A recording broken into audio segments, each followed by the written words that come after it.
Hi, I'm Shannon and Brooke, and here we are today to discuss Jackie Collins' The Power Trip with the Library Ladies. Let's begin. Okay, how about these characters, Shannon? Who was your favorite? My favorite would have to be either Alexander or Flynn because they have a lot of character to them. They're not perfect, but they just are really interesting. Who stood out to you? I think not necessarily in terms of likability, but my favorite character was probably Mercedes, who came in as a maid onto the yacht, but she was undercover because they were going to pull a heist. And she was very funny because she was a very young character, and she had been trained as a criminal by her father, but she had really developed no loyalties. She's having quickies while they're pulling off the heist, and she's in love with the jewels that she finds in the safes, and I just thought she was a great character. Yeah, she definitely possessed a lot of interesting qualities. How about who was your least favorite character or characters?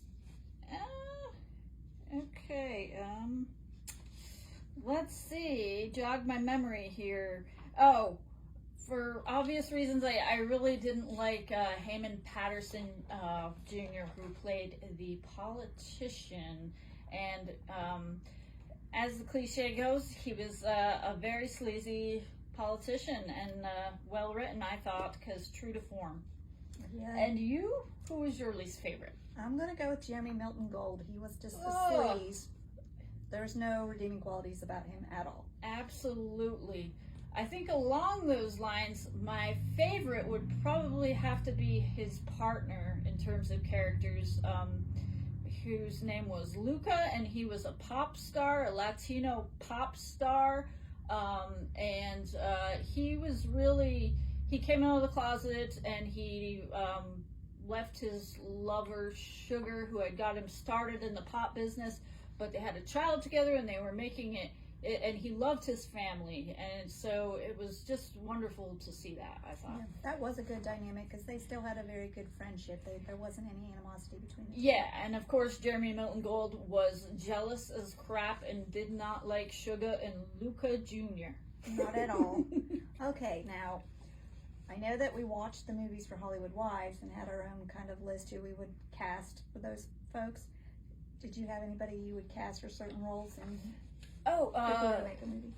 Yeah, I thought one of the Baldwin brothers would probably be great for Hayman Patterson Jr., the politician. I have a thing for Nicolas Cage, so I thought maybe like Sergey, the one of the guys that's heading up the heist, he would be good in a tank top. Nicolas Cage. Who were you thinking of? I picked Tyrese Gibson for the Tay Sherwin role, and then I also liked I think Danny Trejo for Cruz. Okay, yeah, and Cruz is another one of the members trying to hijack, and Tay is the athlete. We are loaded on this yacht with celebrities and gorgeousness. Oh, yeah. All right, what was your favorite quote? Well, I looked back through the book, and it just kind of flows, tells a story, not a lot of memorable dialogue, but what I put down was when she was concluding everyone, like what happened to everyone after the whole heist, and there was a cabin, someone working on the crew that just kind of discovered his calling to be in security rather than just pouring drinks. Let me find that.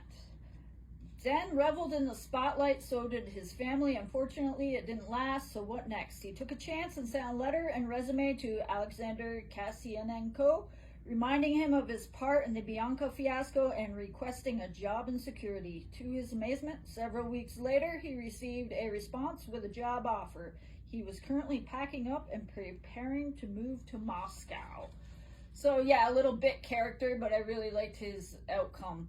What was your favorite quote? Mine kind of goes well with that because it says life has a strange way of taking you on an unexpected trip, and I feel like Den had a epiphany during the chaos. Yes. Yeah, and that also really describes this book too, because there's so many outcomes that you don't really see coming. Mm-hmm. There's 5 couples on the boat, and pretty much every single couple in the book has some kind of turnaround, unexpected turnaround. What did you like least about the book? Well, parts of the ending I loved, and then there was one part that I guess she did just because it was expected. I didn't like what she did to the one couple. I really expected a happy ending there, and they did not. Oh, yes. Getting Flynn and Sierra, the politician's wife. Got you. Yes. I didn't dislike any of the characters' endings. However, what I found really annoying was the use of the word ribald, which is not a very well-known word. We both had to look it up, and it basically means body or indecent.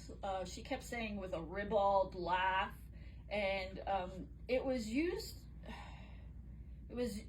over and over again. Like, it was almost like she found a new word that she loved, and she wanted us all to know it, and it was just annoying. So when I like when an author uses different ways to say the same thing. Would you read another book by this author? Oh, yes. And actually, I found that I enjoyed this one. The pacing was much more seamless than our first Jackie Collins novel, which we reviewed, Hollywood Wives. About a year ago, actually. And yeah, I would be interested in the chronology, because this was written in 2013. And Hollywood Wives was written in 1983. In 1983. So it almost seems like she becomes better with time, although we would need to read more books to reinforce that theory. And where are we? What feelings did this book evoke in you, if any? Yeah, it was just a light beach read, and I was just happy. It was kind of comical, like when they tried to take over the yacht. It's funny. It's not like heavy-handed. There is, I think, one death, but it could have been much worse. What about you? I can't say that I guess, like you said, it's a beach read. There wasn't anything like, oh my gosh. I mean, it was a very well-written, well-paced, so it kept going. And it was a quick read, even though it's like 500 pages.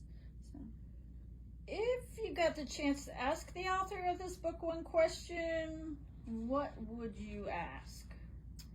It's pretty predictable. I want to know who she's writing about. Yeah, and my questions would go along with that, like what her yachting experience is, if she owns a yacht, if she's had any pleasure cruises with couples. That's more than one question, but hopefully you can have a conversation. Is there a character in this book that you would like to meet? I think, let's see, I'd like to meet Flynn just because of his journalism background. I feel like he'd have a lot of stories to share. You want to meet him because he's a stud. Well, maybe that too. Yeah, I wanted to meet Alexander Kasianenko because I feel like he's a control freak with a very suave demeanor, so he would be fun to observe. Okay. What places in the book would you like to visit? Oh, that wonderful island where they stop off at with the waterfalls and the couples getting it on and whatnot. I would just, I put it's a yacht. Where would you not want to visit? Absolutely. What did you think of the book's title? Oh, I can't imagine a different one. It's a play on words in several ways. The power trip here we have people struggling to gain control and power over the yacht itself. And also we have the couples within the story who have dynamics that you could call power trips. Did you think the title was apt? I did. I pretty much had the same description you do. I said it's describing the power couples or the power behind the scenes for the plan for revenge. There's just like a whole lot of ways to interpret those three little words. Absolutely. And I think, Oh, sorry. I was just, since you're holding up the cover, I like how it's simple, but it offers that there's a whole lot more going on. Absolutely, yes. I agree, and I just love to see this dark, luscious ocean on the top there. It just makes me want to be there. Good cover. What do you think was the author's purpose in writing this book? What did I put down for that?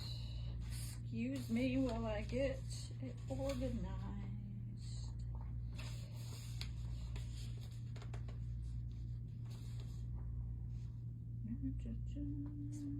Okay.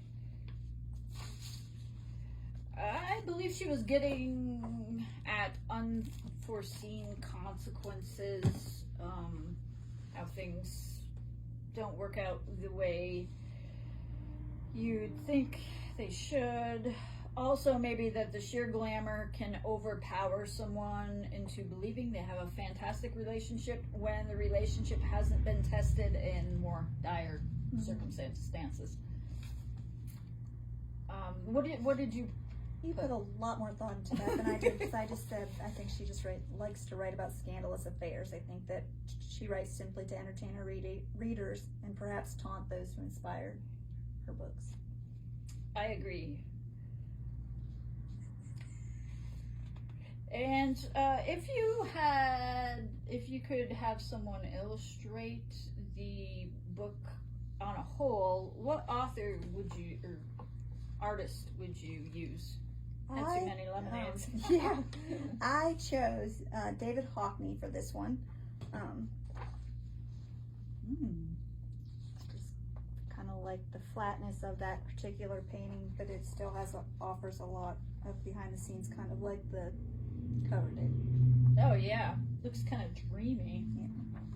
Yeah. And you? I was rather predictable, but you can't do glam without Andy Warhol. So the superficial veneer of it all reminds me of the superficial, larger than life, glamorous veneer of everyone on the yacht. There is a picture of Warhol himself on the top, and of course his famous Campbell's soup cans.